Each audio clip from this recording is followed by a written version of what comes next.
মুহূৰ্তত মই দেখুৱাব বিচাৰিছোঁ দিখাৰী নদীৰ বানৰ কবলত পৰা যি অৰুণ চাপৰি, এই অৰুণ চাপৰি অঞ্চলত আমি দেখুৱাব বিচাৰিছোঁ।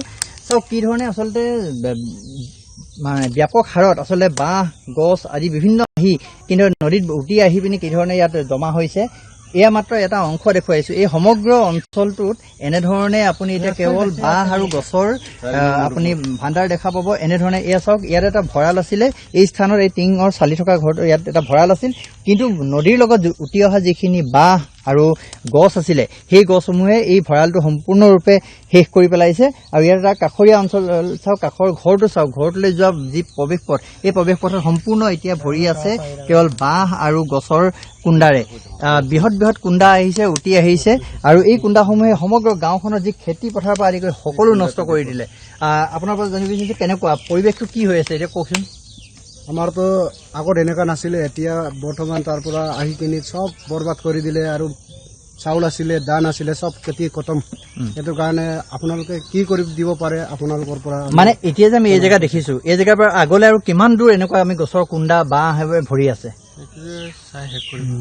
পৰিৱেশটো চাবলৈ হলে এইটো এটা হাক মুহূৰ্তত দেখা বস্তু, আৰু মাজত যাবলৈ গলেতো আপুনি চাই শেষ কৰিব নোৱাৰা হৈ যাব। এতিয়া আমি যে যিটো ৰাস্তাত আছো, এই ৰাস্তাটো ভৰি আছে, একদম কাতেৰে ভৰি আছে। মানে পাহাৰৰ পৰা যিটো কঢ়িয়াই নিয়া যিটো কাঠ, এইবিলাকে আমাৰ গোটেই 4 নং 1 নং গোটেই মধুপুৰ অৰুণ চাপৰি গোটেই ধ্বংস হৈ গৈছে।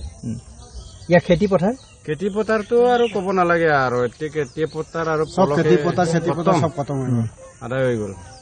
এতিয়া যিবিলাক আমি দেখা পাইছো খেতিখন পথাৰখন দেখা পাইছো, কিমান মান মাটি হৈছে, কিমান পলস ভৰি পৰিছে? এতিয়া পলসটোতো 2-3 ফুট 4 ফুট হ'ব, 2 ফুট। আৰু এটা কথা, এতিয়া এইফালৰ ক'ৰ পৰা আহিছে তাৰ পৰিৱেশটো কেনেকুৱা? আগলে এইফালে পৰিৱেশটো একদম বেয়া, ৰাস্তা একদম পদূলি খতম, বোকা বোকা হৈ গ'ল, আৰু ৰাস্তা পদূলি চব ভাঙা ভাঙা হৈ গ'ল।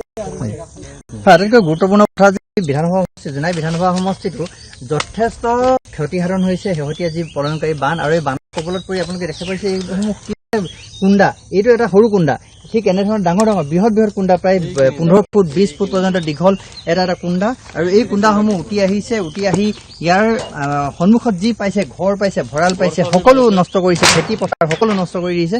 আৰু এই ইয়াৰ বাবে আচলতে এই সমগ্ৰ অঞ্চল এতিয়া এক বিভীষিকাময় পৰিৱেশ। আৰু এই অঞ্চলৰ ৰাইজে কেৱল এতিয়াই নহয়, আগন্তুক কেইটা মাহলৈ হয়তো তেওঁলোকে ইয়াৰ ঘৰলৈ আহি শান্তিত লগাব নোৱাৰিব ঘৰখন, কিয়নো তেওঁলোকৰ ঘৰৰ, তেওঁলোকৰ পথাৰ সকলোতে এতিয়া কেৱল গছৰ কুণ্ডাৰে ভৰি পৰিছে, বাঁহেৰে ভৰি পৰিছে। এনেধৰণে এক ঠিক জাবৰ সদৃশ পৰিৱেশ হৈ পৰিছে সমগ্ৰ অঞ্চলটো।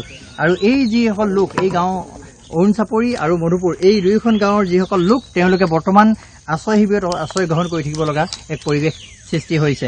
আপোনাৰ ঘৰত আপুনি কিবা বচাব পাৰিলে নাই? কি কি বচাব পাৰিলে কওকচোন। ঘৰত একোৱে বচাব নোৱাৰে। হাঁহ কুকুৰা ছাগলী এইবিলাক আছিলে নেকি?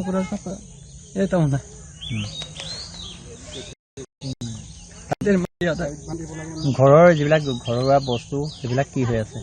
ঘৰৰ বস্তু কি হৈছে তেওঁলোকে সোমাবই পৰা নাই। হয়, আচলতে অতি দুখ লগা আৰু অতি আচলতে হৃদয় বিদাৰক এই যি পৰিৱেশ, এই পৰিৱেশটো আচলতে ইয়ালৈ যদি কোনো লোক নাহে নিশ্চয়ভাৱে তেওঁ অনুমানেই কৰিব নোৱাৰিব আচলতে কেনেকুৱা এটা পৰিৱেশত এইসকল লোক বৰ্তমান থাকিব লগা এটা পৰিৱেশ হৈছে। চৌফালে কেৱল যেন ধ্বংসস্তূপ, আৰু এই ধ্বংসস্তূপৰ মাজতে এতিয়া বৰ্তমান তেওঁলোকৰ ঘৰসমূহ ওলাই আছে, না ঘৰত থাকিব পাৰে, না বাহিৰলৈ যাব পাৰে। তেওঁলোকে ঘৰুৱা সা সামগ্ৰী যি অলপ চলপ বচাব পাৰে সেইখিনি তেওঁলোকে ইয়াৰ পৰা যাব নোৱাৰে, আৰু ইয়াৰ ঘৰৰ ভিতৰত থাকিব পৰা এটা পৰিৱেশো নাই।